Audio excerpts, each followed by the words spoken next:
Assalamualaikum warahmatullahi wabarakatuh. Saya Iwanul Muslimin dengan NIM 20 10 30 10 68. Di sini saya akan menjelaskan sedikit tentang kognitif dan juga behavioral neuroscience.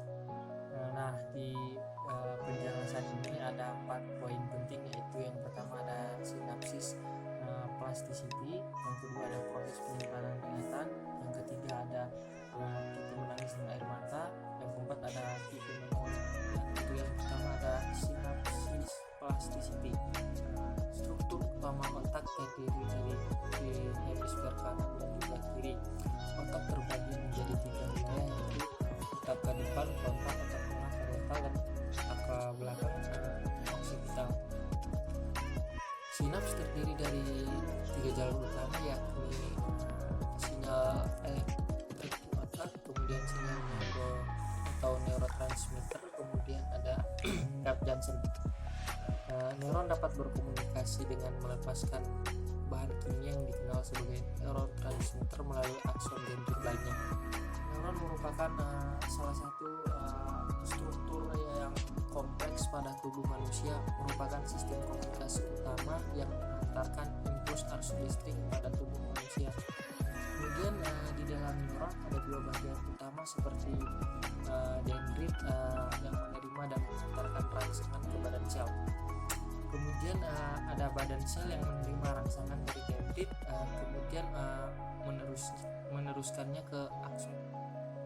Masuk ke tipe memori atau ingatan. Di tipe memori atau ingatan ada 5 jenis ingatan, yaitu yang pertama ada ingatan implisit atau disebut juga dengan ingatan masa lalu.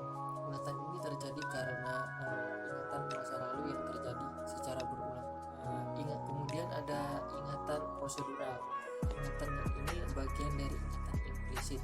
Ingatan ini terjadi secara tidak sengaja atau kemunculannya secara tidak, atau kejadiannya secara tidak sengaja. Dan ada ingatan eksplisit. Ingatan ini berbeda dengan ingatan-ingatan yang sebelumnya dikarenakan ingatan ini harus memerlukan usaha untuk mengingat kejadian-kejadian yang terjadi di masa lalu. Kemudian ada ingatan semantik, itu ingatan yang tidak berhubungan dengan pengalaman pribadi seseorang atau individu.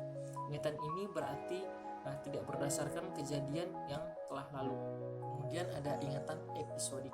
Ingatan episodik merupakan koleksi unik yang ada pada manusia atau individu karena suatu kejadian tertentu, seperti ada kenangan ulang tahun dan lain sebagainya. Dan ada beberapa teori yang mengatakan bahwa antara listrik sinaps atau terminal saraf yang menghubungkan antara sel saraf atau komunikasi antar sinar, fungsinya menyimpan bentuk dan memanggil kembali ingatan dan juga memori. Kemudian ada memori sensori.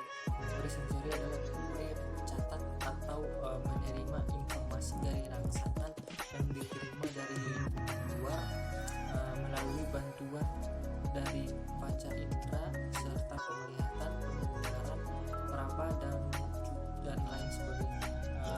Ada ingatan jangka pendek. Ingatan jangka pendek itu ingatan yang kita bisa ingat selama 30 detik. Kemudian yang bisa kita terima hanya 7 buah. Jika ingatan jangka pendek diulang-ulang, maka akan masuk ke dalam sistem ingatan jangka panjang. Hipokampus merupakan bagian otak yang terletak di temporal otak yang berperan untuk mempertahankan ingatan. Kemudian tahap retasi, yaitu proses informasi disimpan oleh otak. Kemudian jenis-jenis air mata.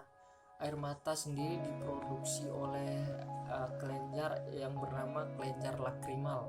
Kelenjar ini berada pada kelopak mata bagian atas.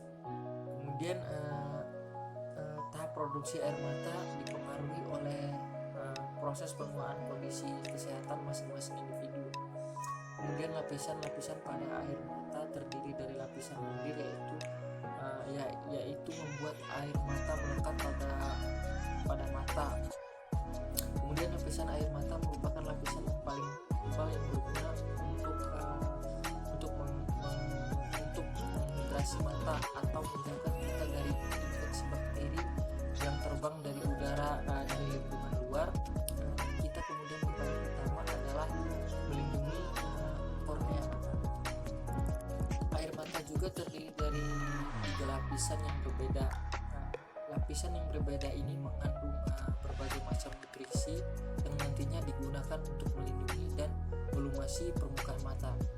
Kemudian jenis-jenis air mata ada yang untuk melindungi dari kotoran dan melumasi mata ketika akan mengalami kelemahan pada mata atau lembab. Kemudian yang terakhir ada air mata refleks. Bentuk air mata ini mendapat rangsangan dari luar tubuh seperti benda asing, debu dan lain sebagainya, memicu atau bisa memunculkan reaksi iritasi. Contoh paling gampangnya seperti